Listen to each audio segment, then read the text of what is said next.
you hear me? Yes, I can hear you. Okay, I'm sorry. My sound keeps cutting in and out, and so I just got kicked off. I'm sorry about that.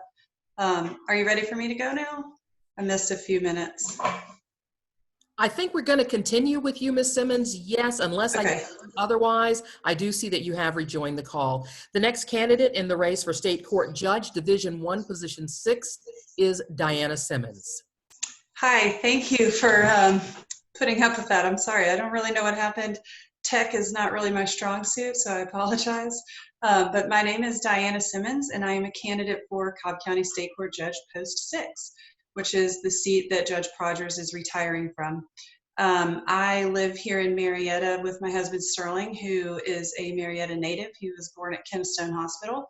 We have 3 young sons. They're Bennett, Cooper, and Tate. They are 7, 4, and almost 3, and every bit of the handful that it sounds like. They go or will go when they're old enough to Marietta City Schools, right down the road at Westside. I am currently a Deputy Chief Assistant Solicitor at the Cobb County Solicitor General's Office. I work there under Barry Morgan. I am a career prosecutor. Before that, I did the Domestic Violence Unit for Clayton County.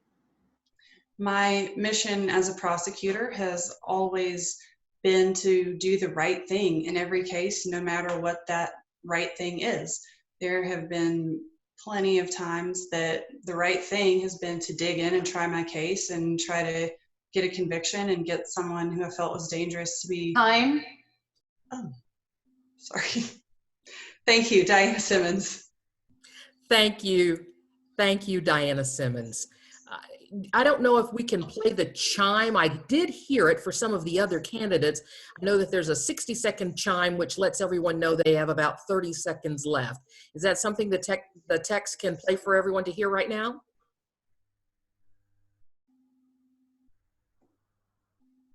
I guess not. We will now move to the final candidate in the race for State Court Judge, Division I, Post 6. That's David Willingham. Hi, David. Hi, how are you? Thank you so much for having me. Can everybody hear me okay? Okay, so I had some technical difficulties as well. I'm having to hold my iPad, so I apologize if my appearance is not as sleek as it could look. Again, I'm David Willingham. VoteWillingham.com is the website. I'm a former senior assistant DA for Cobb County. I did serve here in our district attorney's office under 2 administrations. For the last 7 years, I've had my own business here in Marietta. It's a private law practice, Willingham Law Firm. And I'm just so glad that I was invited to speak here tonight. I've been working with minority families for so many years in our community, minority families that have faced the criminal justice system. And we would all be remiss if we didn't say that there are issues within our criminal justice system when it comes to racial bias, racial discrimination, and the fairness of our system. I've sat with these families. I know the issues. I've worked with these families, and I'm not afraid to take these tough issues on. We have to have a fair court, an efficient court, and one that's effective, that gives justice for everyone. And I'm looking forward to that discussion tonight. Thank you so much for having me. Thank you, Mr. Willingham. That concludes the personal statements from the candidates for State Court Judge, Division I, Post 6. We are now going to move to a personal statement for each candidate for Superior Court Judge, Cobb Judicial Circuit. Judge Ruben Green is the incumbent in this race, and Judge Ruben Green, you get the first statement. Good evening. I'm Ruben Green, your Chief Superior Court Judge, and I want to thank the Cobb NAACP for hosting this event tonight so we have the opportunity to get the word out. I'm grateful for that opportunity. I'm a family man who believes in public service, and I've dedicated my life to it. I'm married. We've been married for 20 years. She was my college sweetheart. We have 2 beautiful children. One we adopted from foster care. She was our 15 foster children. We were blessed to have the opportunity to adopt her. Our second child was born the traditional way. Both kids are great kids. They're doing well in school. They attend Cobb Public Schools, and that's why I do what I do each and every day. I want to make our community a better place and continue to serve this great community. I was an enlisted Marine. I spent 4 years on active duty, And then for the last 20 years, I've been directly serving this community, first as an assistant district attorney in Cobb County, then a special assistant United States attorney here in the Northern District of Georgia. And then for the last 10 years, I've served as your Superior Court judge. During that time, I started Veterans Court in 2014, where we give veterans a second chance. We give them the treatment that they've earned through their service. And in 2018, I was unanimously elected to serve as the Chief Superior Court judge here in Cobb, and I continue to serve in that capacity now. You can learn more about me at rubengreen.org. Vote Ruben Green. I would be honored and humbled to have your vote. Thank you. Thank you, Judge Green. Judge Green is opposed in this race by candidate Angela Brown. Angela Brown is on the ballot, but is not participating in the forum this evening. Oh, no, I'm here. Oh, I'm sorry. Oh, definitely. Oh, you're definitely there. Excuse me for that. Again, now I'll introduce Ms. Angela Brown. I appreciate that. Thank you. I am Judge Angela Brown. I'm running for Cobb County Superior Court. That's Ruben Green. I'm asking you for your vote in this election. My website is judgeangelabrown.com. Why, you may ask? I am running for this seat because it's time for a bench that operates without any type of conflict. It's time for a bench that's reflective of diversity of experience and ideas and arguments, a bench that is open, equitable, and fiercely protective of the Constitution of the United States my family has fought to protect. I am asking you to vote for me because I have the experience. I am the daughter of a public school teacher and a Tuskegee Airman. A military family that's taught me to respect the Constitution and the flag and the ideas it stands for. I married Felipe Brown, who is a law enforcement officer with whom I have children, 2 in college and 1 who is now a 6th grader. I am a Christian and a member of Destiny World Church in Instill and participate in ministries with college, military, and women. My background is I went to Brown University undergrad, University of San Diego, and am currently a master's program in Duke Divinity School. I've got 30 years experience in law on all sides of the bench, and I have been a judge in both the Recorder's Court, Magistrate Court, State Court, and Superior Court. I have the experience, and I'm asking you for your vote. Thank you so much. Thank you, Judge Brown, and apologies for my oversight there. Next, we have statements for the candidates for the Superior Court Judge, Cobb Judicial Circuit. This is for Judge Ingram's seat. The first candidate we will invite to speak is Kelly Hill. Thank you, Condace, and thank you, Cobb NAACP. I am Judge Kelly Hill, where I serve on the Magistrate Court here in Cobb County. And I'm asking you now to elect me as the next full-time Superior Court Judge to fill the void that will be left by Judge Lark Ingram when she retires and takes with her 25 years of judicial experience. I will bring 30 years of legal experience to the bench, including 4 as a sitting assisting Superior Court judge here in Cobb County. I'm not running on a whim. I have prepared. My background is diverse and deep. I set a goal of becoming a judge when I was at the ripe old age of 13. And that's when I had an opportunity to meet Judge Shirley Tolentino. She was the first woman appointed as a municipal judge in my hometown. I had an opportunity to meet her, and in addition to her intellect and her grace, what stood out to me was she looked like me. And in my mind, it was confirmation at that point that I could also be a judge. I set that as a goal. And in fact, Judge Tolentino had such an impact on me. She was the topic of my essay when I applied to the University of Pennsylvania, where I completed my undergraduate work. I then went on to law school at Rutgers School of Law. And upon graduation from Rutgers, I moved to Georgia, Cobb County, Georgia, in 1989. And I started my legal career here. My husband and I have been Cobb County, our home, for 30 years, and I'm asking you for your vote. Kelly Hill for Superior Court Judge. Thank you. Thank you, Judge Hill. And now our next candidate is Danielle Johnson. Thank you so much for having me this evening and giving me this opportunity to yet again address the voters of Cobb County. I graduated from law school in 1997 on full academic scholarship from Weiner University. Immediately upon graduating, I was hired by the Dauphin County District Attorney's Office there up in Harrisburg, Pennsylvania. I handle such matters as preliminary hearings, bond hearings, and revocation hearings. And I was also appointed to the Special Victims Unit. I was helping to prosecute crimes against children.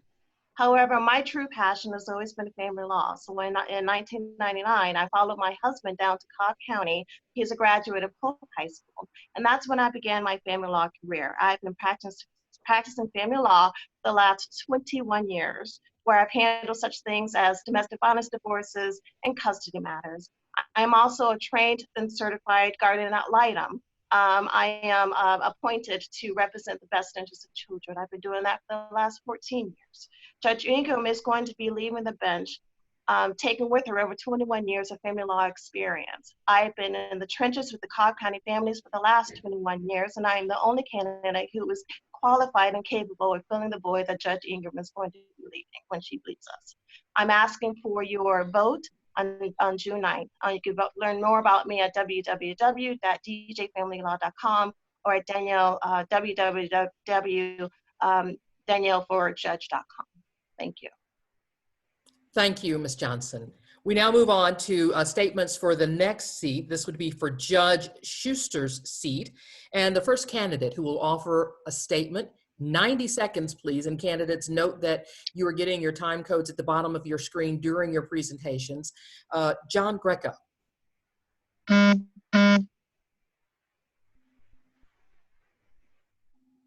you for the introduction and the NAACP handling this forum.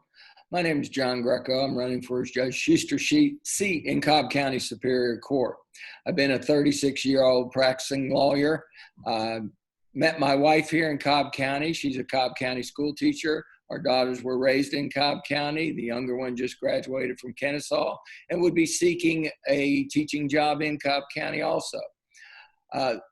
I have handled thousands and thousands of cases in Cobb County representing every type of individual in the county, whether wealthy, whether poor, whether indigent, whether white, black, or any other race. I've been around and seen it all in the courtroom. The real reason that I want to run for Superior Court Judge is I've had a great practice here in Cobb County. I've met hundreds and thousands of individuals and persons through either my practice or personally that have become my friends, my business partners, and different things of that nature that you can meet people.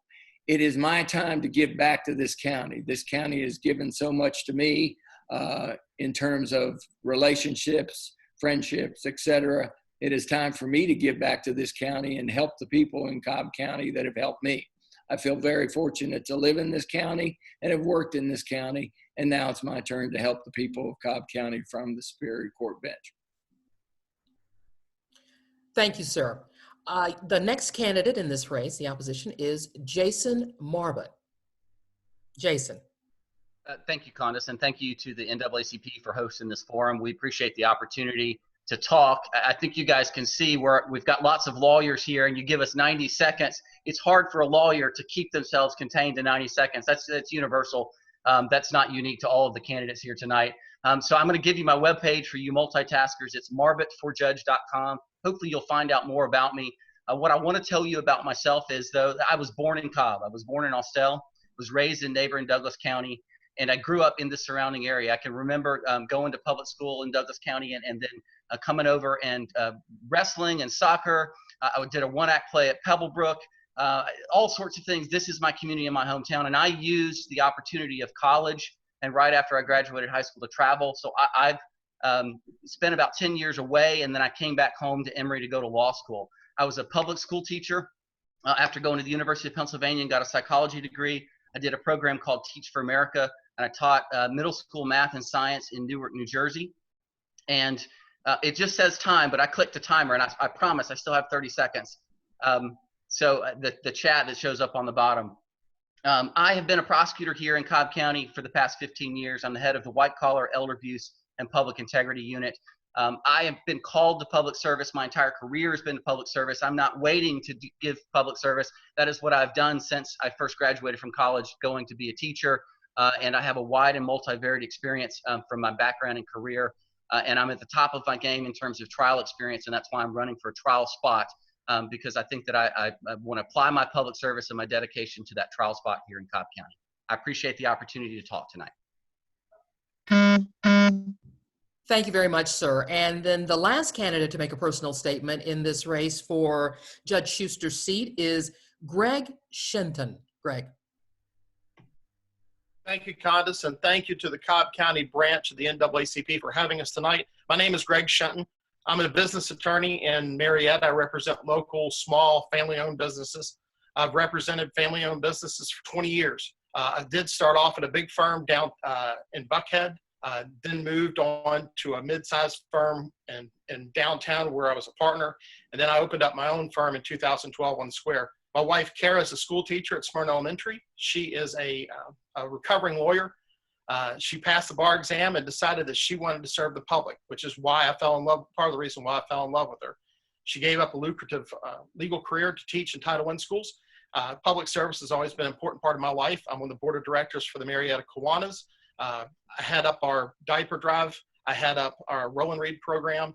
For the last 2 years, I've done that. I'm also on the board of trustees for the Cobb Bar Association. I've litigated cases across the country from Nevada to Illinois to Texas to New Jersey. I've seen what works and what doesn't work in different courts. I've also appeared before the Supreme Court of Georgia, the Court of Appeals of Georgia, and the 11th Circuit Court of Appeals. My dedication to public service stemmed from my parents. My father's a minister, and my mother worked in the WIC department at the health department. My website is Greg for Judge. You can learn more about me there, and thank you for your time. I appreciate it. Candidates, thank you very much for your opening statements. As we move into the next part of this forum, there are a number of questions that we have that each candidate will have an opportunity to answer. We will ask each candidate the same question, and we'll follow the order that we established when each candidate made an opening statement. So all 13 of you will get an opportunity to answer the question. It may be an opportunity with this first question to say a little bit more about what you started to say in your personal statement with that 90 seconds. Everyone should know that you have number of 30 seconds to, no, I have 30 seconds to ask the question, and then each candidate has a minute, I believe, to answer the question. And if I said that incorrectly, I know that I'll get a message and we'll go from there. But the first question for each of the candidates is, why are you running for office? And we will start with Joe Atkins. Thank you, Condace. Short answer is, after spending so much of my professional career in the private sector, I want to give back. My son is serving. My daughter plans to serve as a prosecutor, and my wife's a public school teacher. And I have served 13 years in the Cobb County Attorney's Office, but I've found that it's more rewarding to do public service, and that's what I want to do. I think I have a lot to bring to the courtroom. I've tried a lot of cases, and I've seen a lot of different judicial styles. I ascribe to the late Harris Hines style, which is be kind to everyone. Everyone's entitled to that. Most of our Cobb County judges are that way, and I want to make sure that that continues. Thank you. Thank you, Mr. Atkins. And yes, each candidate does have 60 seconds to answer the question, why are you seeking office? That question now to Trina Griffiths.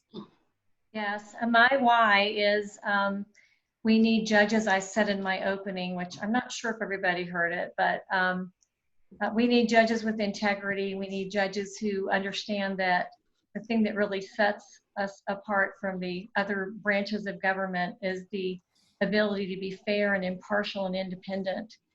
This is not a partisan race, it's nonpartisan. I've had 6 years of civil practice, first out of law school. I actually clerked for Judge Robert E. Flournoy Jr. Back in 1990-91. I then went on to prosecution for 11 years in Cobb County State Court. In the last 13 years, I've been a criminal defense attorney in Cobb County State Court. I believe that gives me the distinction of having the most experience in Cobb County State Court. And I have the perspective, having been a prosecutor and a defense attorney, that I believe will make it very easy for me to be fair and impartial and independent. Thank you very much. Now that question goes to Scott Halperin. Scott.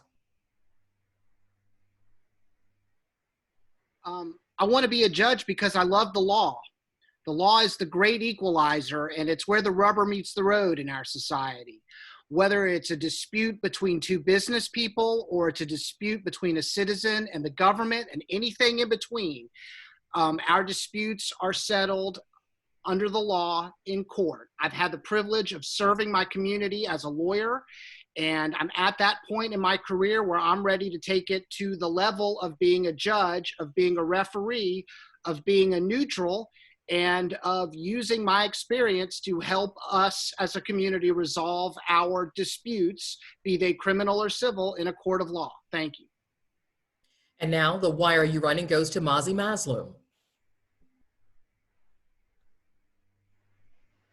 Thank you so much. I hate bullies. I was born in Iran, lived through a violent revolution, moved to Columbia, South Carolina in 1979, where I didn't speak English or know the culture. I am very familiar with diversity. I'm very familiar with hardship. I'm very familiar with being picked on for not knowing things or not speaking a certain way. And as I've grown up, I realized that giving back to our community is what's important to my heart. I have been very committed to Cobb County, and Cobb County is my home. I've lived in several places throughout the world, but when I finally moved to Cobb County, I realized this was my home, and I've been committed to Cobb County. I've served on several different nonprofit organizations, as well as serving the public as a prosecutor. I'm committed to keeping bullies out of a courtroom. It's a calling for me. It's a higher form of community service. Whether you're an individual coming in as a defendant in a criminal case, whether you're a defendant in a civil case, whether you're a plaintiff for the state, whether you're a big corporation or a poor person, doesn't matter to me. I'm going to level the playing field. Thank you very much. Dianna Simmons, why are you seeking this office? Hi. I have known for years that I eventually wanted to do this. Public service is just what I do, and I feel like it's my calling. I've been a public servant for my entire professional career and life, and this seems like the most logical next step for what I want to do and how I want to help serve the people of this community even further. One of the priorities that I've made for my campaign is to expand Veterans Court into Cobb County, because for me it's personal. This guy right here, that's my brother. He lost his battle to PTSD 4 years ago, and he's why I'm running. He is my why, and he's my hero, and I want to help one less family go through what we did because they lost their soldier to PTSD. Thank you. Thank you, Dianna Simmons. And the last why question goes to David Willingham. Well, thank you so much for the question. First of all, in light of Memorial Day, I just want to express my sympathies to Dianna and her family, and I'm so sorry for her loss. I know that is something none of us can really grasp until we go through it. So thank you for sharing that. I'm running because I too believe in public service. I think the best need to step up. The best need to step up and contribute to our system. And humbly, I believe I'm one of the best. We have to protect due process. You look at what's going on in Minnesota and in Brunswick with people taking the law into their own hands. People are dying, okay? We have to protect due process. I'm no nonsense, okay? There are no winners and losers in a courtroom. The winner is due process and the fairness of our system. I'm not afraid to speak truth to power, and I'm going to bring that mentality to my service as a state court judge. Thank you. Thank you. Now the why question goes to our candidates who are seeking a Superior Court judgeship, and we're going to start with Judge Green. I believe life is about service. I go to work each and every day to try to make our community a better place for my children growing up. I go to work and help those veterans that Dianna was talking about each and every day deal with their service-connected issues so that they have a better future. Instead of putting them in our jails or prisons, I make sure they get the treatment that they've earned. That's why I go to work each and every day, to make our community better, to serve those veterans and serve my children and your children. Thank you. And now the why question goes to Judge Angela Brown.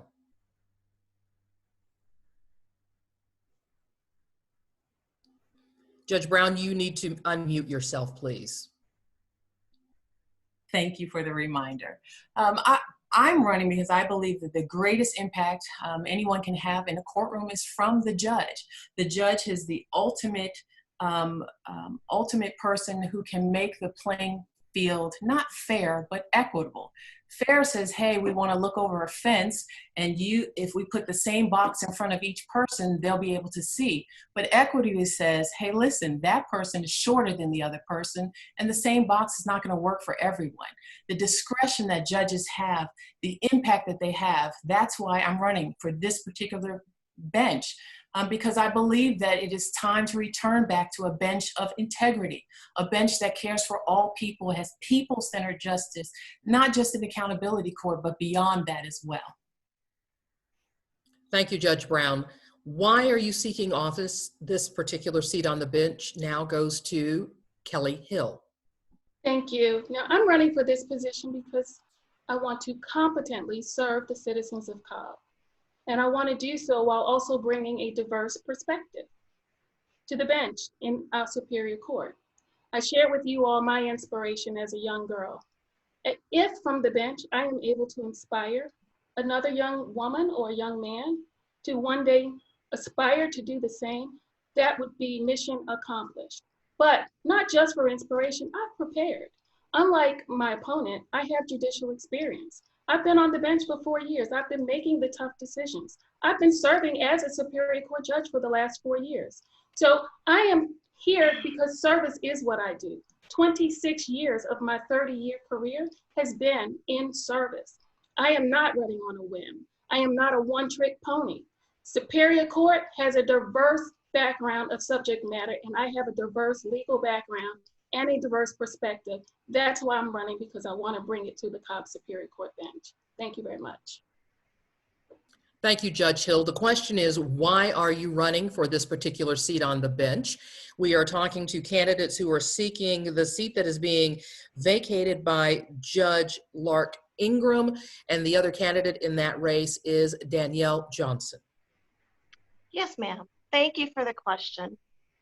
I have been helping families get from one point of crisis to the next for the last 21 years. I'm very proud of the type of work that I've been doing. I've helped at least 1,000 families or more, helping them transition from one point to the next. The reason I'm running is because I can do more from the bench than what I'm doing now as a sole practitioner.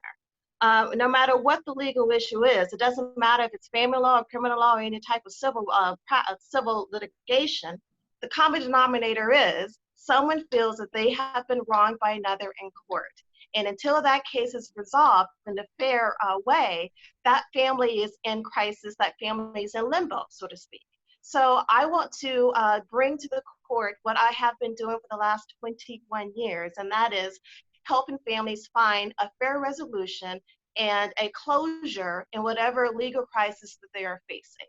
So that is why I'm running. I'm not running to help myself. I'm running to help others. The families of Cobb Thank you very much. That's time. That's your 60 seconds. Thank you very much, Ms. Johnson.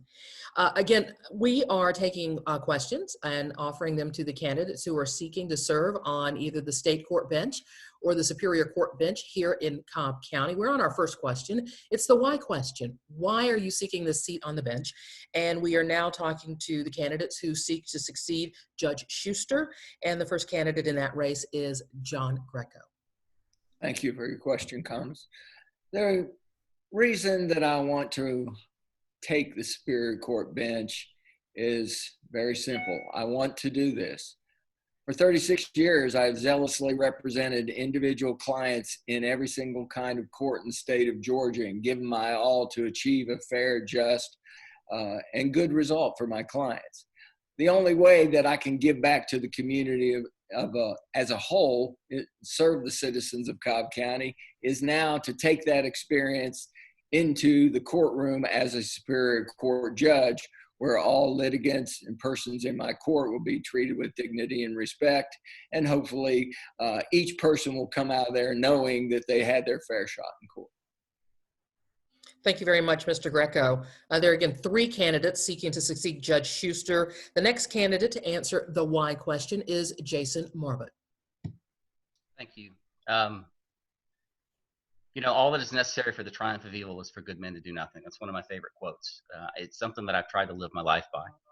It's why I have been in public service, is that I believe that I have the courage to step forward and make a difference in each individual case as it presents myself, as it is presented to me. We have a judicial system which requires judges. We need people to make decisions in the moment that's fair and that follows the law. And that's what I've been doing as a public servant here in Cobb County for the past 15 years. It's what I did whenever I was a school teacher. I took the job as a school teacher because it needed to be done. I took the job as a prosecutor because the job needed to be done. And I'm running to be a judge because the job needs to be done. We need people to make the decisions and make a difference in each case and then move to the next one, because there's an endless series of decisions and tough decisions that need to be made. And that's what public service is about dedicating yourself to it. I've been trusted to do that for multiple administrations here in Cobb, and I'm asking for support to do it as a judge. Thank you very much, sir. And then our last candidate to answer the why question in this race for Superior Court Judge is Greg Shenton. Thank you so much. I appreciate it. The reasons why I'm running for judge: one, we need a diversity of experience on the bench. I am the only business lawyer that's running for the Superior Court bench this year.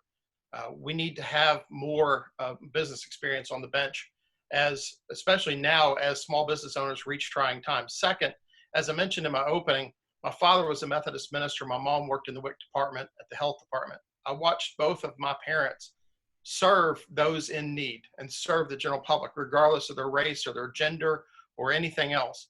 And I remember my dad waking up in the middle of the night and taking single moms over to the church to feed them, to give them shelter, to give them clothing. That's why I am running. One of the other candidates has said in a previous forum that as a judge, that he would be a protector of the victim's rights. That's not the judge's job. The judge is to be the protector of due process. The judge is there to be kind, is to be fair, and is to ensure the constitutional rights of us all. Thank you very much, Greg. Now, our next question for our candidates. What do you perceive as the greatest obstacle to justice, if you perceive there to be any?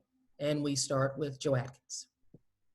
Condace, thank you for that question. And I've thought a lot about that. It's very hard to single out one thing, but I would say ultimately the greatest obstacle to justice is if our citizens don't have confidence in our judicial system, because judges can only make decisions and enter orders. They have to rely upon people to follow those.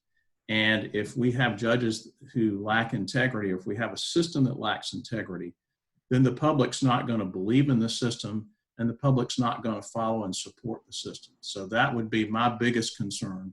I think when you see some of the things that have gone on lately in other courts in our state, it very much concerns me, and we've got to do something about that. Thank you. Thank you very much, sir. Trina Griffiths, what do you perceive as the greatest obstacles to justice, if any? We definitely have some obstacles to justice. Obviously, we have to have judges who are, I sound like a broken record, are fair and impartial, and they have to be aware of that. You know, we talked on another forum a few weeks ago about the unconscious bias and being aware of every day what people who are coming into court are dealing with. I've been a criminal defense lawyer for over 13 years, and I try to be very mindful and aware of my clients. They're intimidated by court, and rightfully so. You know, the judicial branch of government, what we have to do is we have to hold the state's feet to the fire in the criminal cases. You don't just take every testimony by a witness for granted. As you know, if questions need to be asked by the judge, then questions need to be asked by the judge. So that's as far as the judicial branches. Thank you. Thank you very much. This is the Cobb County NAACP's forum for State Court Judge and Superior Court Judge. My name's Candace Presley. I am the Director of Community and Public Affairs at WSB Television in Atlanta, though, like many of the candidates here tonight, I too was born at Kennestone Hospital and continue to make Cobb County my home. We are talking about the obstacles to justice, and that question now goes to Scott Halperin. Scott. The obstacle to justice is the other side of the coin of how we deliver justice. It's what's in our hearts as human beings. We see things in the media, we see things in our lives, and we begin to lose faith in our institutions. And it is the mission of courts, of the judges, of the lawyers, and of the parties themselves, and of the jurors to exercise their discretion and play their role and help us as a community restore our faith in the institution that is our courts. The more faith that we have in that institution that is our court system, the more justice that we will get at the other side of our legal system. Thank you. And thank you. We're talking about judicial obstacles in this round, and the question now goes to Mazi Mazloum. Thank you so much. I think one of the main obstacles is a judge's reputation. Certain judges have the reputation of holding one set of rules across the board. I think it's important for judges to take each case individually into consideration, the facts, the law, the issues at hand, and that'll give confidence to citizens that come before that judge, knowing that they're going to get a fair shake. And it's going to be important to uphold that. And thankfully, in Cobb County, we have just about every judge lives up to that standard, and I hope to follow suit. Thank you. Thank you very much. And now, Dianna Simmons, judicial obstacles is the question, and what, if any, do you see in our system? Hey, thanks, Condace. Just to kind of echo what Mazi said, I think Cobb has a really phenomenal bench already. One of the things that I think is an obstacle to justice, though, not just in Cobb, but everywhere, is either inherent or unconscious bias, or even maybe just the perception of it. If people don't think that they're going to be in front of someone who's going to take the time to listen to what they say and hear any circumstances surrounding their case, then they're not going to feel like they were treated fairly. And in my courtroom, that would not be acceptable. Everybody that comes in there or stands in front of me is going to feel like they were heard and treated fairly. And so the perception or actual bias, I think, is the greatest thing. Thank you very much, Dianna Simmons. We're talking about judicial obstacles. What are they, if any? And the last on this one here in the state court race goes to David Willingham. David. Well, thank you for the question. I think the biggest judicial obstacle is pride. I think pride, being the opposite of humility, gets in the way of many good decisions from our judges. And that's not a shot at anybody individually or personally, but when you have such awesome power, you have to check your pride at the door. In our system, we have to have humility. And that goes for judges, lawyers, prosecutors, police officers, bailiffs, court reporters, jurors, everybody. Pride is the biggest obstacle to justice. It's okay to be wrong. You have to admit your mistakes and try to make yourself better each and every day. I'm going to do that as a judge. I set a very high bar, and I expect the people around me to do that as well. So the short answer to your question is pride, and I think the way to address that is to have humility. Mr. Willingham, thank you very much. We'll now move on to the candidates in the races for the seats on the Superior Court bench. Again, we're talking about perceptions and obstacles to justice, and we'll put that question now to Judge Ruben Green. Thank you. Right now, I think the greatest obstacle to justice in Cobb County and throughout the state and probably throughout the country is COVID. We went from running 10 courtrooms in Superior Court to right now we're running 2. That means that 8 other courtrooms are not able to operate and have in-court hearings. That means we can't have jury trials right now. So people are denied right now the right to a jury trial. That means that with all of the technology issues that go along with appearing virtually, which is most of what we are doing in Superior Court right now, a lot of folks don't have access to that. You look at the folks that are indigent that cannot afford to have a nice computer like I have in front of me to be able to do a Zoom meeting. They don't have access to that, and our public libraries are closed right now, so they don't have access to it even through the public system. So right now it's COVID, and we're working very hard in all of our courts in Cobb County to address that. Thank you. And thank you, Judge Green. And the question again to perceived obstacles to justice will go to Judge Angela Brown. I think the obstacles were here before COVID. There are two obstacles. One is the fact that we have people who are lingering in jail without bonds for long periods of times before their cases are heard or their cases are moved efficiently through the system. And two, I think that the judge's reputation from the bench is a huge obstacle to justice as well. Those are the reasons that I picked this particular bench to run against, because people need to feel that when they come into the courtroom that their case is going to get moved, and they're going to get moved with impartiality. When you come to court with me, I am not going to be talking to the prosecutors outside of the defense counsel about what should happen at trials or what should happen against a defendant.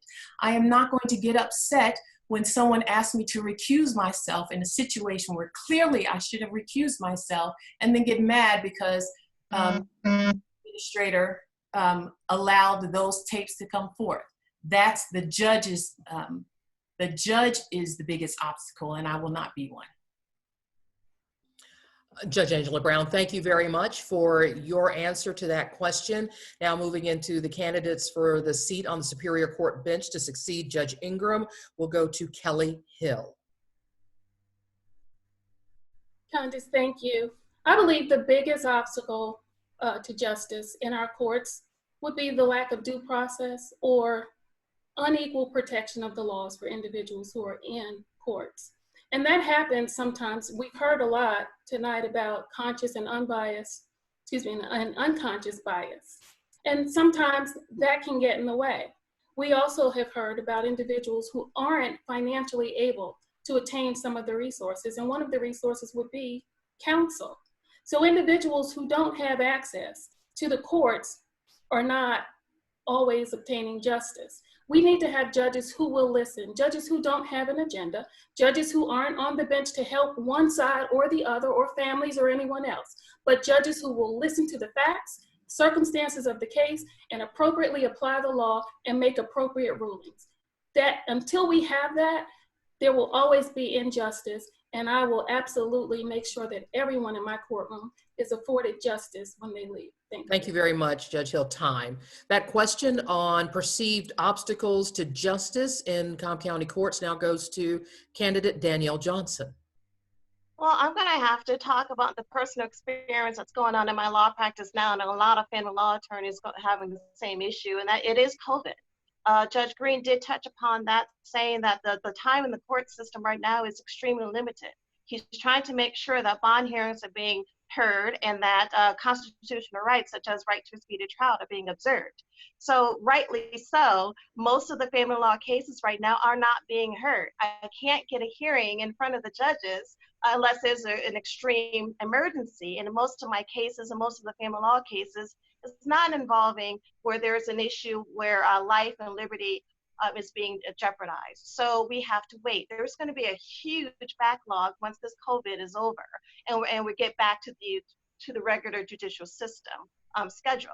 That huge backlog is going to have to be filled by an experienced family law attorney who knows how to hear these family law cases, custody cases, when you're dealing with children, and not only be able to handle these hearings quickly and expeditiously, but also with the knowledge of 21 years of family law experience and 14 years of guardian ad litem work.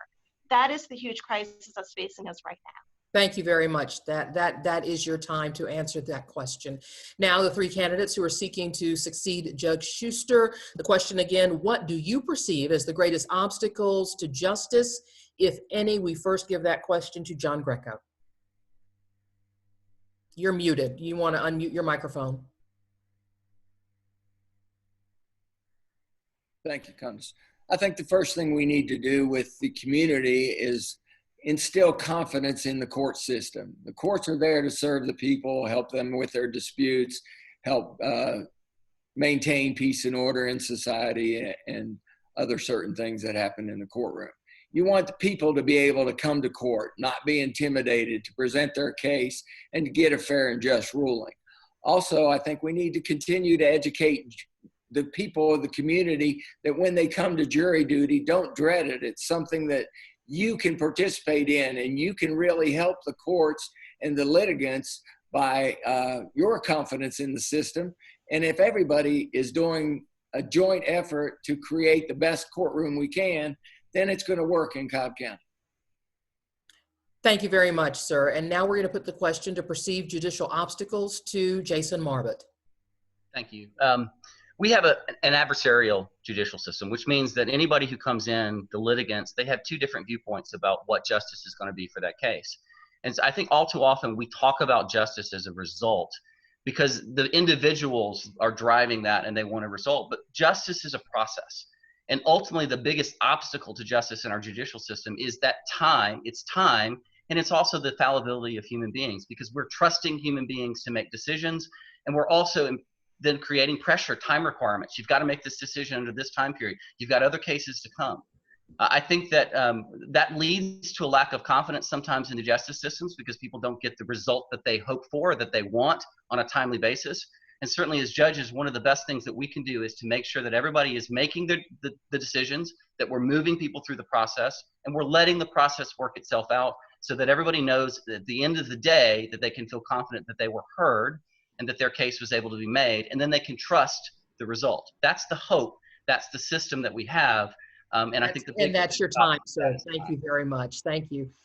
And now we're going to go to Greg Shenton, again, the last spokesperson on this question about obstacles to justice in our system. Sir.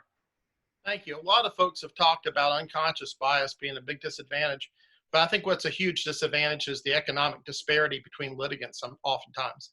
I represent small family-owned businesses, and my clients, whenever they are faced against a larger corporation, sometimes they don't pursue their rights because they don't have the money to pursue it.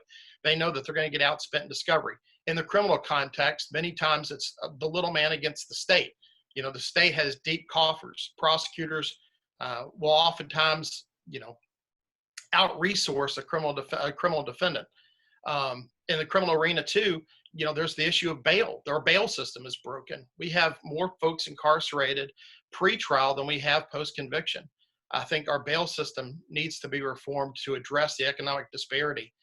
And that economic disparity is also the reason why I've represented mothers who are owed back child support from fathers on a pro bono basis. So I would say that economic disparity between the litigants is probably the biggest obstacle to justice. Mr. Shenton, thank you very much. So that was our second question. For our viewers, there are a number of questions that we're going to be asking our candidates this evening. And as you should all know, this is a candidates forum and not a debate. If this were an actual debate, when one candidate referenced another candidate, the opponent would then have an opportunity to respond. Those are not the rules that we are operating by in this forum this evening.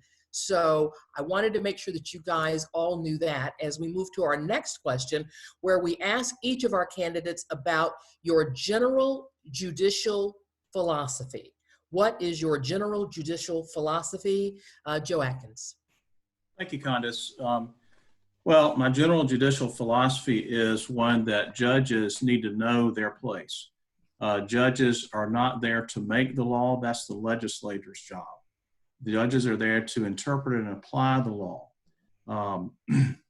And if they don't do that correctly, they're going to get reversed. And also, if they make enough mistakes like that, people will lose confidence in them, which is what I alluded to earlier, very important. But I think my general philosophy is I want to hear everybody out. I want to listen to everybody. I want to listen to both sides.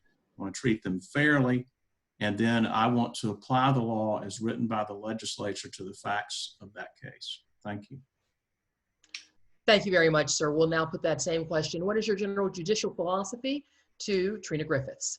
My judicial philosophy is justice for all. I've had friends who are sitting on the Cobb County State Court bench, and when they were running a few years ago, I would go up to them and I would say, you know, the most important job of a judge is to be fair and impartial. And I really do believe that. And I think that that is the cornerstone of our judicial system. And it's just as Mr. Atkins said, that's how we're going to gain confidence in our judiciary. You know, I consider Cobb County State Court the people's court. It doesn't belong to the judge. It doesn't belong to the prosecutor. It belongs to the people, whether you're a civil plaintiff, a civil defendant, a criminal defendant, wrongly or rightly charged, the state, a victim, any witnesses, a bondsman, families of these people. Everybody in my courtroom is going to be given a chance to be heard. They're going to be treated with respect, and they're going to be, I'm looking at 55 seconds now, and they're going to be considered. Thank you. That is your time. Again, we're talking about general judicial philosophies. That's our question for the candidates who are seeking to serve on either the Cobb County State Court bench or on our Superior Court bench. And the next candidate to answer the question is Scott Halperin. Thank you. My judicial philosophy is essentially everybody deserves their day in court. It should never be about the judge. It should always be about the parties before the court. I had the privilege of serving for a few days in December as a temporary judge in juvenile court.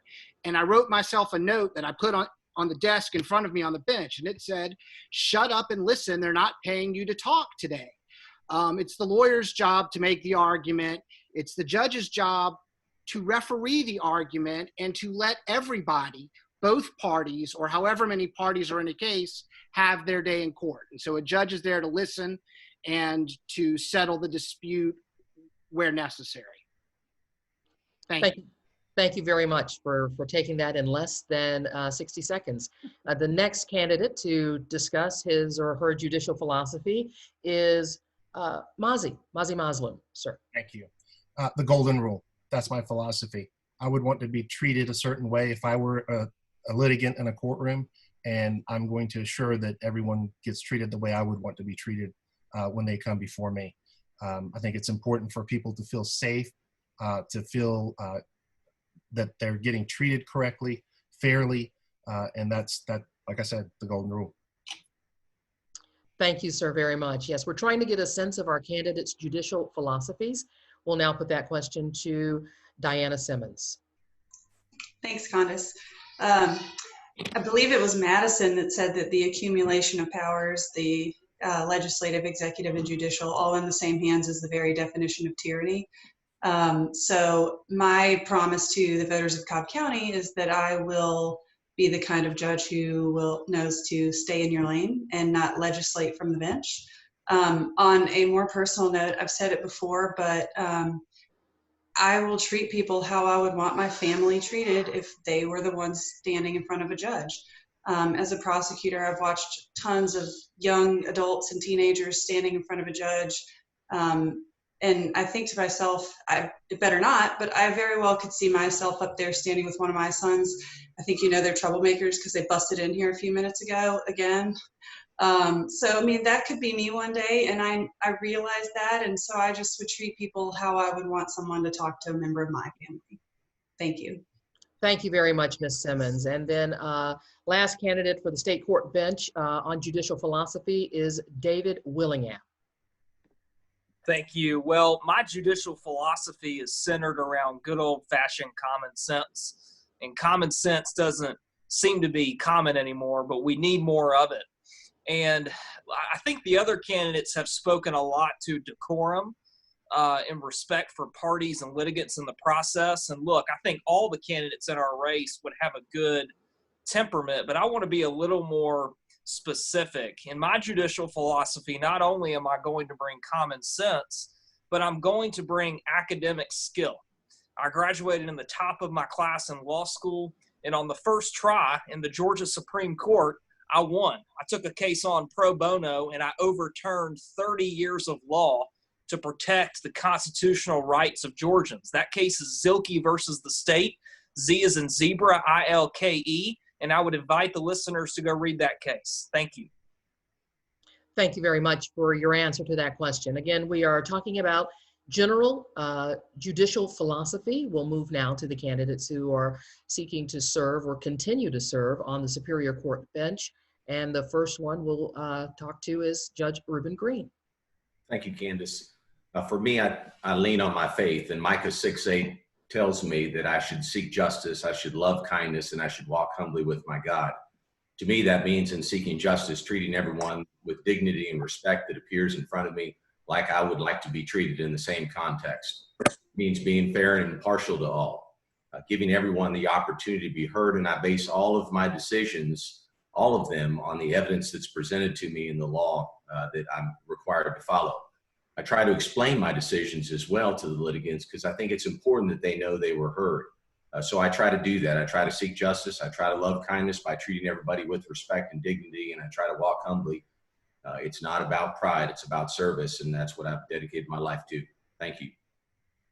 Thank you, sir, very much. The question is general judicial philosophy, and this is the candidate for Superior Court. And the next candidate to answer that question is Judge Angela Brown.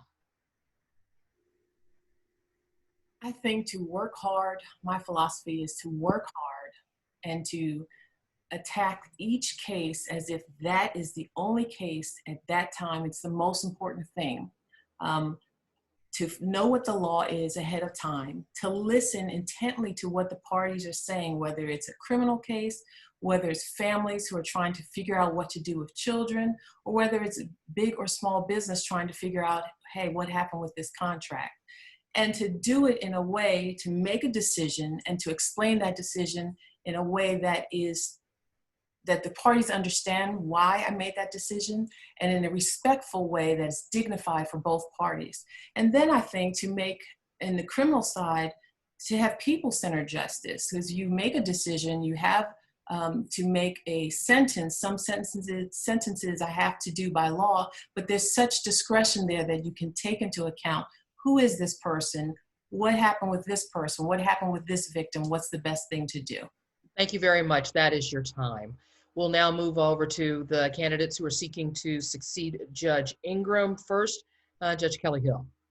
Thank you, Condace. And it's been said, but I think it is worthy enough to say because it's genuinely my philosophy.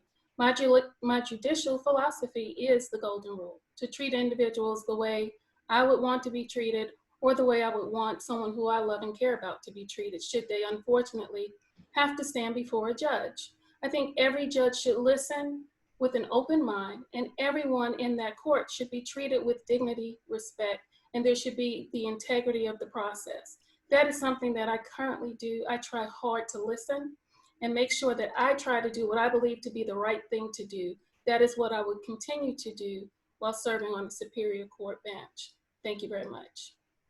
Thank you very much. And again, our question, this is about judicial philosophy. What is your general judicial philosophy? And we put that question now to candidate Danielle Johnson. Thank you so much. I would have to say I have to be humble. I can't forget what it's like to be where I am right now, so just because I'm sitting on the bench. I have to be humble and remember what it's like to be sitting in that courtroom next to my client, just trying to do the best that I can, only to feel as if the judge is not really hearing me. He or she feels more interested or seems to be more interested in having the ego stoked as opposed to actually listening to the facts of the case. I think that attorneys who have been practicing for a significant period of time, each of us can tell you a story how they felt that way, just utterly defeated because of the lack of humility that one of the candidates was speaking about earlier. For me, I don't have an ego. I don't. If anyone knows me, could tell you that I don't have an ego, and I promise the voters of Cobb County that I won't develop one just because I'm sitting on the bench. Humility and being humble, that is my philosophy. That would carry a judge quite far. Danielle Johnson, thank you very much for your answer to that question. Again, we're discussing judicial philosophy, and we will now put that question to John Greco. Thank you, Condace. I would think that the general philosophy would be less intimidating and more user-friendly for the litigants. I think that courts need to be available to the public in a manner where they can come air their differences and get a fair and just decision. I want them to feel comfortable and respected. And the last thing in regards to my philosophy would be efficiency, because time is of the essence in today's society. Things need to be moved quickly, but efficiently, giving all parties a fair day and their fair say in court. And hopefully that will achieve, I will achieve that general philosophy in my court. Thank you very much, John. Now we'll ask Jason Marvin about his general judicial philosophy. Thank you. I'm going to answer your question this way. I'm going to talk a little bit. I have 3 children, and one of the things that we love to do in our household is play board games. Any of you who are board game fans know that there's always one person in the group who has to be the person who actually reads the rules. Then you got the other folks who just want to dive in and just start moving the pieces around and playing. I invariably, and have been for my entire life, the person who actually reads the rule book, and I'll be there, during the game pointing out, but the rule says this is what we have to do because it says it in the rule book. The difference is when you're playing a board game, you actually, and you're participating in the board game, you want to win. So I view my sense as a judge as more like when my kids are playing the game and I'm behind them, I've read the rule book, I let them sort out their conflict and make their arguments. And my job is to sometimes step in and say, the rule book says this. And that's what we're supposed to do. A large part of what a judge should do is step back into the background. It's not about us. It is something that our job is to be that referee, that umpire, the person who helps the process work its way out so that the litigants can resolve their conflict. And we need to stay humble in that process. Thank you, Jason. That is your time. And we'll give the last word on general judicial philosophy to Greg Shenton.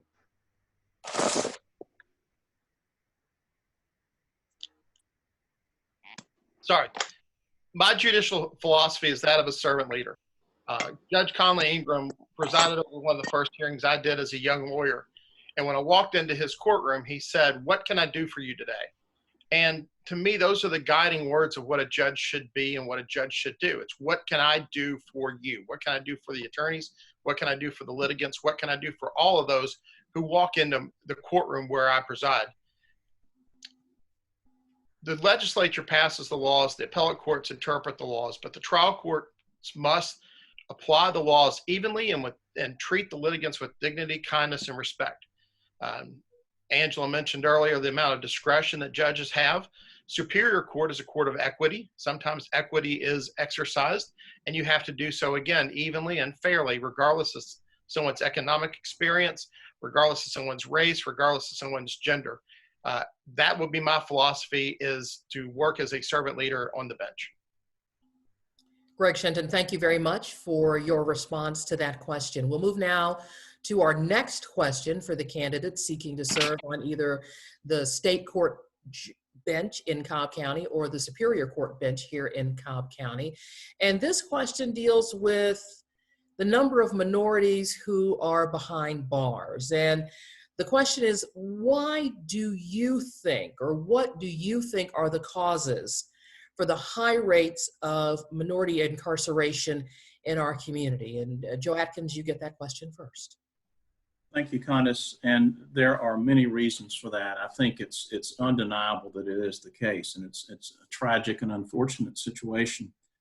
I would rather focus on, as opposed to the reasons, what we can do about it. And I think there are 2 things. I think for one thing, it's very important for judges and lawyers to get involved in the schools in mentorship programs so that young African-American and other minority students can see that they too can break that cycle and can get out and can maybe become lawyers and judges themselves. The other thing is accountability courts.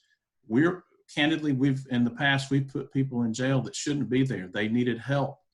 And a mental health accountability court, a substance abuse accountability court would go a long way in helping that in the Cobb State Court. So that would be, I want to focus on the solutions, and I think that's a big part of the solution. Thank you. Thank you very much, Mr. Atkins. Trina Griffiths, the subject is minority incarceration. Reasons why, and how would you fix it? I think probably the major reason that we have a lot of incarcerated minorities is the war on drugs. I think it's been from back in the 80s, back when crack and cocaine were distinguished, and it's maybe been fixed legislatively now, but I think that's the answer to your question. I agree with Mr. Atkins. I have been working with an organization called Kids to Leaders, and I mentioned it before in my opening that these are children of incarcerated individuals. A lot of children are following in their parents' footsteps, and this is a Christian-based, it's based on Jeremiah 29:11. It gives kids hope for a future. And I think going into the communities through churches, through education, through leadership skills, leadership courses, they have an intern program. That's how we're going to help it. Thank you very much, Ms. Griffiths. Scott Halperin, the issue is minority incarceration, causes, ways that you might, from the bench, work to slow that.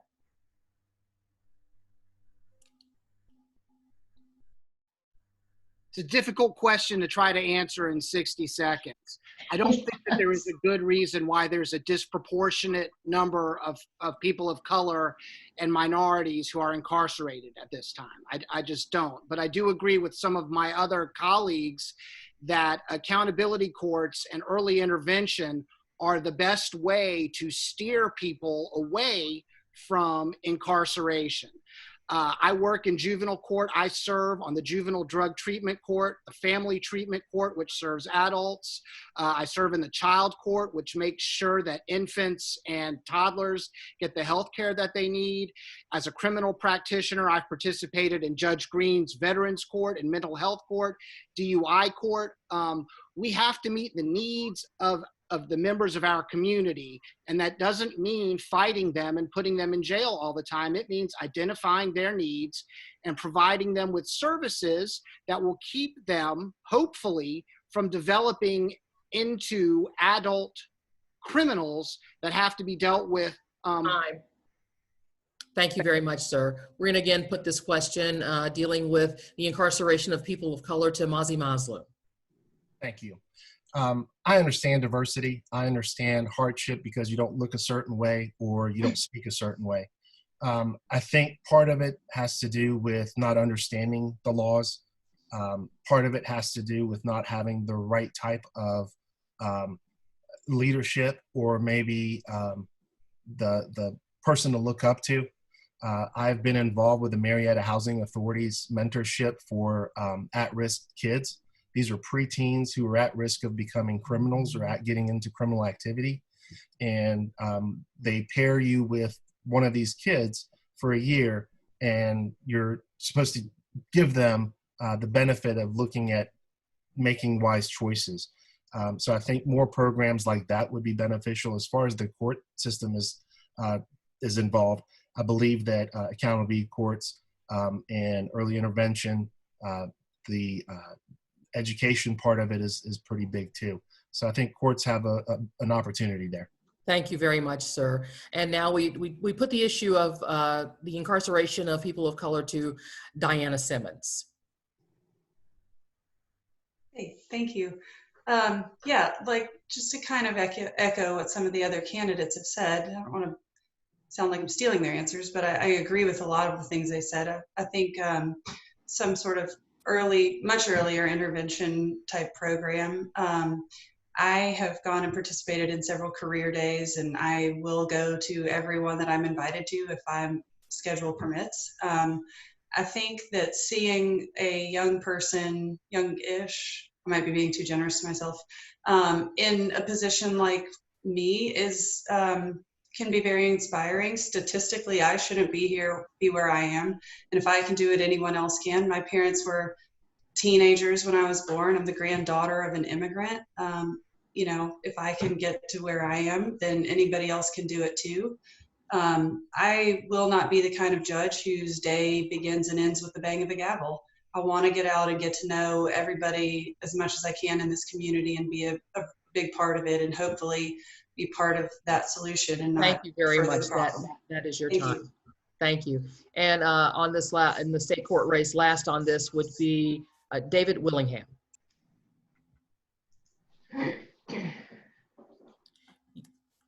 Unmute yourself, please, sir. Sorry. Thank you for the question. The simple answer is money. The simple answer is money. A Caucasian kid that goes to KSU that gets arrested for having an ounce of marijuana may have parents that can post the $10,000 bond, but a minority kid who lives on Franklin Gateway who gets the same charge may not be able to afford to pay that bondsman the same money. Greg Shenton hit on this earlier. We need bail reform. We have more pretrial detainees, people incarcerated, than we do post-conviction. We have got to be a more efficient court. I'm the only business person in this race. I'm running on court efficiency and effectiveness. If we work harder to move some of these cases and look at some of these issues of bail, there won't be as many people of color waiting in jail for a court system that's forgotten about them or doesn't care enough to work hard enough to move the system faster to take a look at their case. We have got to work harder. Thank you. Thank you very much. Thank you very much. Again, the issue is the incarceration of people of color, causes, or how from the bench can you help to stem that tide or change that trajectory for so many in our community. And the question now goes to Judge Ruben Green. Thank you. I think there are a lot of causes. The war on drugs is certainly one of them. What we know is the treatment works. If I incarcerate someone and send them off to prison, they're going to come back. If they have addiction issues, they're going to be right back in the system. It's about a 66% recidivism rate. So that doesn't work. We know that doesn't work. Treatment works. That's why we've got the best accountability courts in the state here in Georgia, in Cobb County. That's why I started a veterans court, to treat those veterans, their service-connected issues, most of which is substance abuse and post-traumatic stress. I've had more minorities graduate from my veterans court than majority participants. So those courts work. They make a huge difference. I also think it's important for judges to go to the classroom. I go to courtroom to the classroom and teach all the time and tell them my life story. Being raised by a single parent, not being able to go to college, going in the Marines instead, and then using my GI Bill to go through college and law school. So telling those stories and getting out in the community, I think, makes a huge difference as well. I also do interns and I teach at college and law schools because I think it's important to get that out. Thank you, sir. Thank you very much for your response to that question. Angela Brown, now your response to this question with respect to minority incarceration. I think there's so many different reasons and that there is not enough time. But as I said before, people lingering in the court system before their cases are even brought as charges. It's a huge thing. People of color stay in jail. And I can tell you, as a criminal defense attorney and all the practice that I've had, you know, they finally decide, you know what, I will just take a plea. I'll just get in the system just to get out because there's no room, there's no date coming up for me to get out. And I think that efficiency in the court is a thing that the judge has complete power over. The judge won't do it, who can? I also think we need to change the stereotype. We need to get out into communities that don't look like us and get into all the communities, talk to people, start to bridge things, because we get people coming in on loitering and possession of marijuana and little tiny charges that we can make a difference in the beginning. That's what I've always, time. But yes, thank you very much. And we now will put that question to candidate Kelly Hill. Thank you. I do believe that the incarceration of people of color is due to several things, but specifically overall lack of access. Lack of access to jobs, lack of access to finances, lack of access to good role models and mentors. There are so many reasons that people of color end up in jail. But I can also tell you it's the lack of access to individuals that they can identify with. Judge Brown just hit on it. Individuals who are in their community, individuals who are serving as mentors, individuals who can help them, as I would plan to do as a Superior Court judge, by having a mentorship program and addressing some of the issues that come up in minority communities and letting people know that they too can overcome a bump in the road that may have landed them in court, it does not have to define the rest of their life. And that is one of the reasons that I do believe that individuals end up in custody, because they don't have individuals who genuinely take an interest in them and try and help deal with underlying issues. Thank you very much. Thank you very much for your response to that question. And now we put the same question to Danielle Johnson. And you're muted. Unmute yourself, please, ma'am. All right, sorry about that. I think it starts at home. I think it starts at home, and I think it starts in the schools. I was fortunate enough to have the parents that I had, married for 55 years. I'm the youngest of 7 children, 5 brothers, and an older sister. My father was not wealthy. We were not wealthy growing up. He was blue collar, 43 years at Chrysler American Motors. And they successfully raised all 7 of their children to be successful members of society, just by teaching us through guidance, giving us the skills that we needed to be productive. None of us fell within that trap of drugs and crime and teen pregnancy. We did so because we had that guidance and role models at home and in the schools. So I think that that's where we need to start. And as far as what I would do from the bench, I would look to see what caused that individual, what led him to a life of crime to begin with, and try to give him the opportunity to rehabilitate and to become a protective member of society. Thank you very much. That is your time. The issue is a complex one. We've given the candidates only a minute to attempt to address it, but the issue is incarceration of minorities and people of color in the system. And what are the causes of that, and how do you make changes? And we'll ask that question now to candidate John Greco. In trying to specifically answer your question, I would think that education and economics are 2 of the main reasons for incarceration, whether it's minorities or other persons.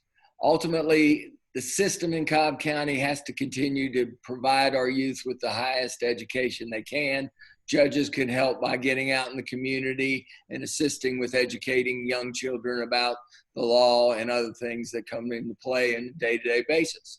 I think as a judge, use of pretrial intervention type programs and use of alternative courts is one of the main things that has to be done a lot, has to be done consistently and persistently to help get people out of the cycle. And that's where I think we need to concentrate on. Thank you, sir, very much. We'll put that very same question now to Jason Marvin. You know, your question is, why are there so many minorities behind bars? And I think that there's a larger societal problem that speaks to. And again, we don't have enough time to really go in depth about it. I was a teacher before I was a lawyer, and I specifically taught through Teach for America in Newark, New Jersey. And I noticed the socioeconomic disparity of those kids, the institutional racism that they were dealing with, the failing schools. I was there for 2 years, and each night I would go home and quite frankly, would spend a lot of nights just in tears thinking about the struggles that I was facing trying to help these kids, and watching them struggle with their day in and day out, and the choices that are faced, I guess, thrust upon them, and dealing with those institutional problems. And they very often demonstrated hopelessness, this lack of ability or faith in themselves. And I was there for a short period of time and started to feel some of those similar emotions. And so I think we talk about these issues, we've got to look at the societal problems, because those are the issues that are driving it, that sense of hopelessness and that lack of faith in our institutions. And that's what's driving a lot of that problem. Thank you very much. And we will then give the last word on this issue to Greg Shenton. Thank you. The reason why is the institutional disadvantages and the institutional racism that exists in our society. I touched on it earlier when it came to economic disadvantages in the bail system, the broken bail system, in which the number of bail bondsmen available is narrow, and the amount that they can write, each individual bail bondsman can write, is dictated by how much cash they can post. And so these bail bondsmen, they can charge an exorbitant amount of premium for their bail bonds, and they can pick and choose which bail bonds that they write. As far as economic disadvantages, as I mentioned earlier, my wife, Kara, gave up a legal career to teach in Title I schools, and those are disproportionately minority students. We've kept in touch with a lot of the students that she has taught, and I've watched one grow up to be a very successful photographer in Los Angeles. It's the reason why the last 8 weeks I've ridden Marietta City school buses to hand out lunches to kids that this is probably the only decent meal that they'll eat all day in apartment complexes and extended stay motels around our city. And the population of those places is disproportionately minority. That is your time, sir. Thank you very much. We want to give all of the candidates an opportunity to make a closing statement before we wrap up our forum this evening. And to that end, we're going to ask just 2 more questions. One question will be specifically for our candidates for the Superior Court bench. And then the other question will be specifically for our candidates for seeking a seat on the state court bench. We'll go to the Superior Court judge candidates first. And that question is, do you believe the composition of our juries adequately and fairly represents our community and society at large? And Judge Green, will go to you first.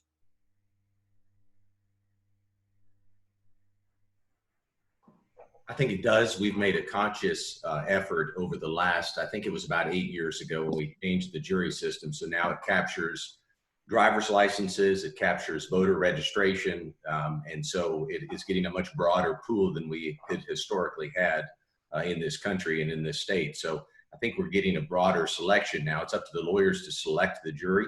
So if I bring in on any given jury trial week 48 jurors, they're going to get down to 12 plus 1 or 2 alternates. So, and they're going to do the selection as far as the eliminating of jurors. So it's largely driven by the lawyers once you get to the selection process. But I think the pool itself does adequately represent our community.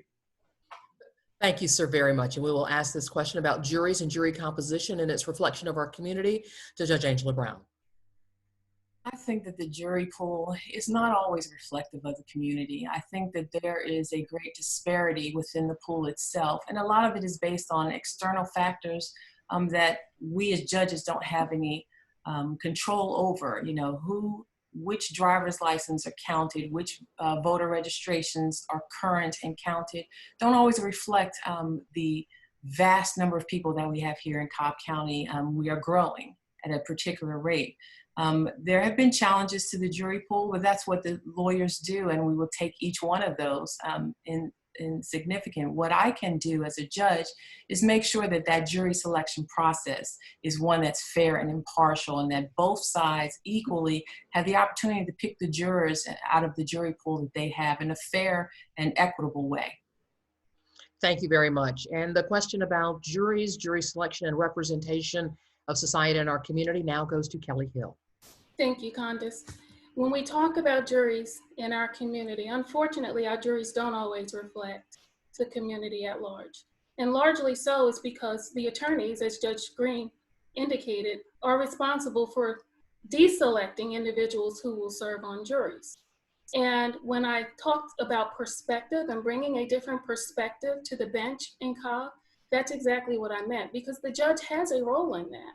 When individuals are excused from juries, and lawyers challenge those excuses, the judge has to listen. And a judge's perspective plays a big role in whether or not that individual remains in the jury pool or whether or not that individual is excused from the jury pool.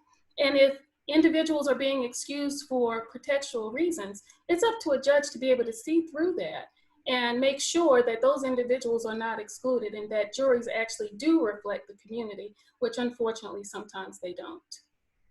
Thank you very much, Judge Hill. That question now goes to Danielle Johnson. Thank you for that question. I guess I'm going to have to apologize because I'm not a career prosecutor. So I don't do jury trials in the line of work that I do. I handle family law cases. So I have to just truthfully tell you that I really don't have enough information to answer your question. I do apologize for that. But 99% of my cases, we don't do jury trials in family law cases. But I would say that once I am on the bench, though, I will make sure that everyone's constitutional rights are followed and make sure that the jury selected and the jury pool is fair for those that are before me. So I'm sorry, that's the best I can do with that response. I don't do jury trials. Thank you very much for your honest response to that question. Again, we're talking about jury composition and how it reflects society in our community, and we put that question now to John Greco.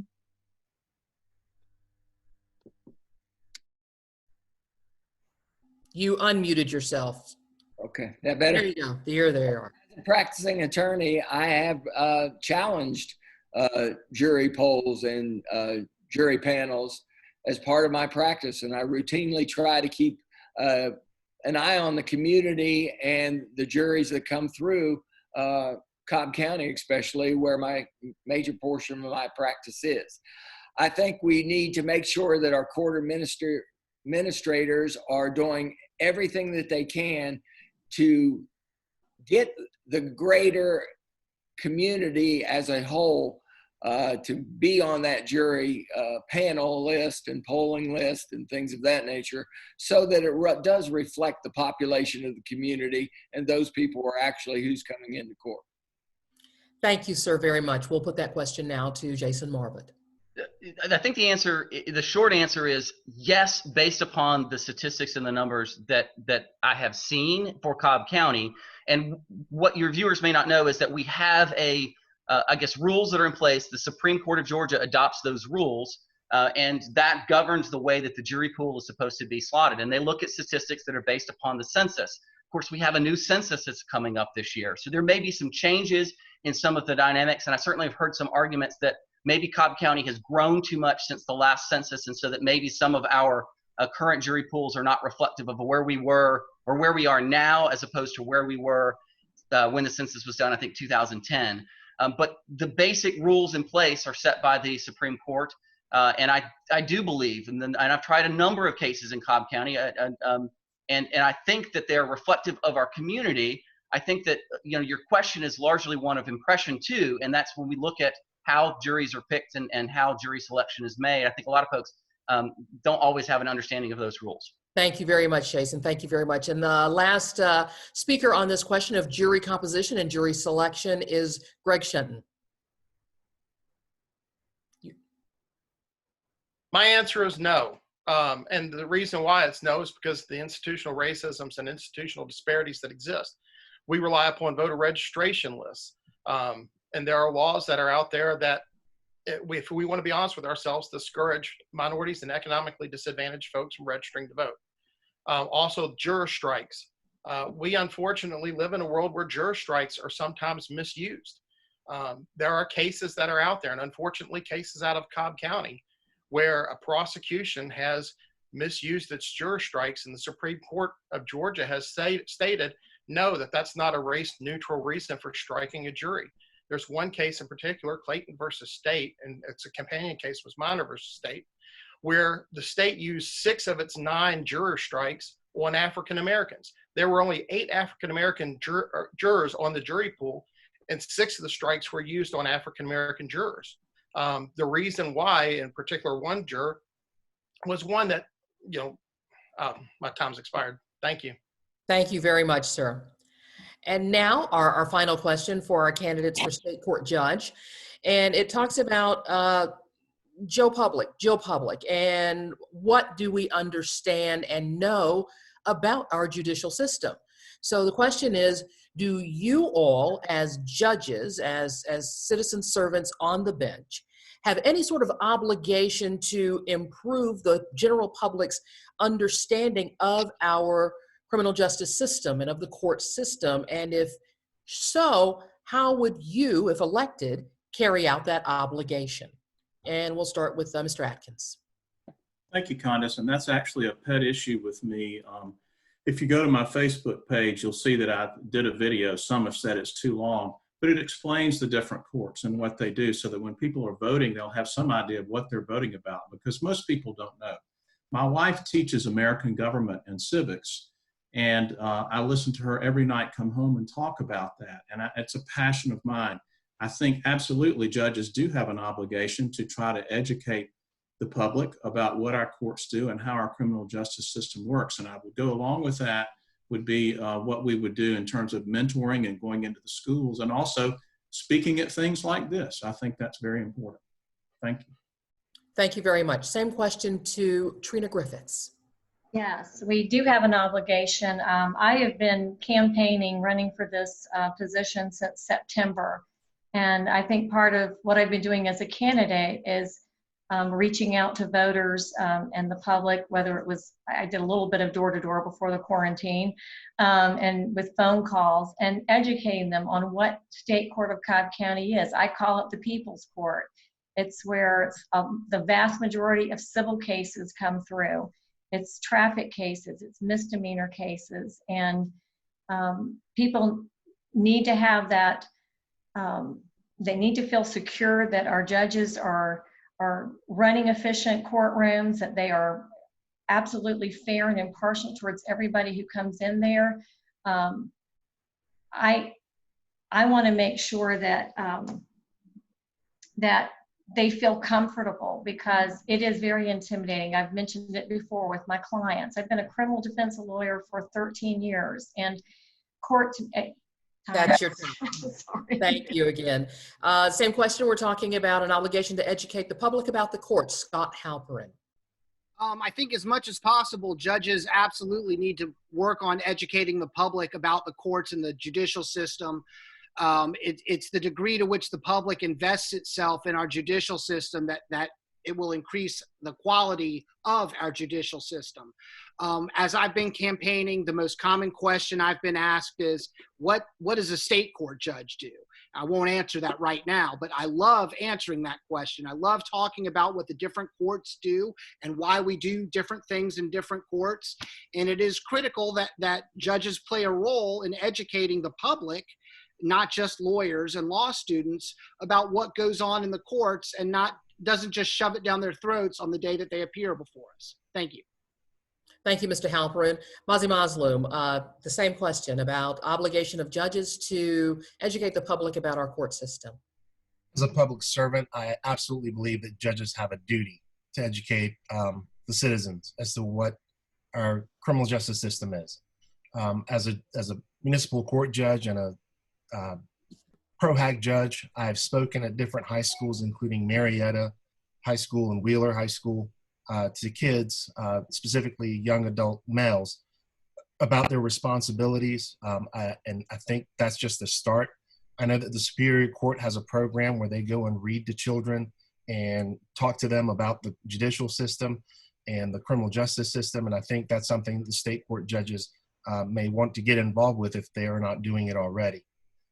So yes, it's absolutely a necessity for judges to be involved. It's part of the job, I think. Thank you. Thank you very much, sir. And Dianna Simmons, your thoughts? Yes, I 100% agree or believe that judges should take a more active role in our community. To whom much is given, much is required. There is a huge amount of power and responsibility placed in the hands of our judges. Those courtrooms that our judges are elected to and sit in, they don't belong to them. They are placed there with the trust of the voting public. Those courtrooms do not belong to them. They belong to the people of Cobb County. I think I kind of touched on it earlier, going out and being more involved in our schools, reaching kids younger, kind of demystifying what we do in court, explaining different people's roles within the courtroom when they're there. One of my favorite things is when people come to court, like with their parents, just to observe. Usually they have to for some sort of government 101 class, but meeting them and talking to them about what goes on in those courtrooms is part of my favorite things. Thank you. David Willingham, you get the last thought on this question about judicial responsibility to educate the general public about the courts. Well, I've been doing this in my private practice for the last 7 years, and I think this boils down to having a good bedside manner. And the analogy that I'll draw is going to Kennesaw Hospital and having to have a major surgery. Do you want the surgeon to come in and speak in medicalese and just tell you what he's going to do and how he's going to cut you open without taking the time to explain it in terms that you understand? In my law practice, I have been very successful, and I say that humbly, but I've been very successful because I'm good relating to people, and I can explain things in terms that people understand how our system works and how the rules of evidence are applied and how trial procedure works. You have to have a good bedside manner, and as a judge, if you use a good bedside manner and take care and attention with people, they will be educated and they will get it and they'll appreciate the system and have more confidence in it. So as a judge, I'm going to have a very positive instructional bedside manner. Thank you. Thank you very much, Mr. Willingham. I've been advised by our organizers with the Cobb County NAACP that each of the candidates will have 45 seconds to make their final pitch to the voters in Cobb County. We will go back to our original order of candidates, and we will start now with Mr. Joseph Atkins. Unmute yourself, please. Thought I did. I actually muted myself. All right, now, thank you very much to the Cobb NAACP for letting us do this tonight. I've had the privilege of electing several representing several African-American elected officials who were the first ones to break the color barrier for their offices. Mayor John Morrow in Gainesville, Commissioner Napoleon Fielder in Rome, Commissioner Annette Kesting here in Cobb, and then later Commissioner Lisa Cupid. And I learned a lot from representing those people. I learned that I definitely don't know everything. And I learned a little bit about what it's like to have to break that barrier. It's caused me to be humble. It's caused me to want to show fairness to everyone who comes before me in my courtroom. And if you elect me, I'll do that. Please go to my website, www.atkinsforjudge.org. Thank you, sir. Thank you very much. Ms. Griffiths, your 45-second closing statement, please. Thank you. Trina Griffiths. My website is vote4trina.com. I have 24 years experience in Cobb County State Court, 11 years as a prosecutor, the last 13 plus years as a defense attorney. And as I've said before, I believe in justice for everybody. I grew up with a World War II Marine father. My mother put him through school, medical school. He went to college on the GI Bill, but went through medical school, opened up his practice in Gainesville, Florida, and was the first doctor to integrate his waiting room. I only found out about this 5 years ago when it came out in our paper. But that's how I was raised. My parents were political opposites, but I'm sorry. 45 seconds, not a tremendous amount of time. So we're going to go now to Scott Halperin. You've got 45 seconds to make your pitch. Do it tight, do it fast. Unmute yourself. First, I'll unmute myself, then I'll try to be quick. I have dedicated my career to public service. I have served Atlanta's poorest communities as well as wealthy people in private practice. I have the most diverse background of any of the candidates in my race. My website is www.halperinforjudge.com. I know that's original. I would very much like you to look into the candidates, educate yourselves about us, and vote for Halperin on June 9th or beforehand by absentee ballot, please. Thank you. Thank you very much for that very inside 45 seconds. Inside 45 seconds. So now we'll go to Mr. Masloum. Your closing statement, sir. Thank you so much. As I mentioned, I was born in Iran, lived through a violent revolution, and moved to the United States, not speaking the language or knowing about the culture. I understand hardship. I understand diversity. I understand being the little guy, the one that everyone counts out and bullies because you look different, you sound different. As I mentioned, I'm against bullying, and my goal as a judge is to level the playing field. I will not tolerate anyone bullying anyone, whether it's a prosecutor or a big insurance firm or a business owner or neighbors. It's not going to happen in my courtroom. I am the only candidate that has judicial experience. I've been a judge since 2005 as a pro hack or a fill-in judge in state court, as well as a municipal court judge. Thank you. Thank you very much. Thank you very much, Mr. Masloum. Ms. Simmons, your 45-second closing statement. Thank you. Again, my name is Dianna Simmons, and I'm asking for your vote on June 9th for state court judge here in Cobb County. If you want to get to know me a little bit better, diannaforcobb.com is my website. Please look over it, get to know me a little bit more, and if you have any questions or if there's anything about me that you want to know, send me a message. I respond to every single one of them personally. Like I said, I'm a career prosecutor, but my mission as a prosecutor has always been to do the right thing in every case, no matter what that is. I've never been the kind of prosecutor whose bottom line is conviction rates. Justice is what I'm more concerned with. And, to me, the criminal justice system is not an assembly line. I don't think you can run it like a business, because you're not dealing with money or products. You're dealing with people's lives and liberties. Thank you very much for that closing statement. Our final closing statement amongst the candidates who are seeking to serve on our state court bench is David Willingham. Thank you. David Willingham for state court judge. My website is votewillingham.com. I'm a former senior assistant DA for Cobb County, so I've prosecuted felonies. I've been a defense lawyer. I'm a business owner. And I just ask you for your vote. I humbly ask you for your vote, because I've got the passion to bring to this job, to do a good job for our citizens. I am passionate about public service. And look, we have many good candidates in this race, but I believe I'm the best person for the job. I've got the academic skill, I've got the passion and work ethic, and I've got the common sense to make this court run efficiently and effectively. Again, thank you so much for your time. Thank you for having me. Thank you for your time, and we're happy to have you. Now, and the races for the 3 seats on the Superior Court bench. 45-second closing statement from you, sir, Judge Ruben Green.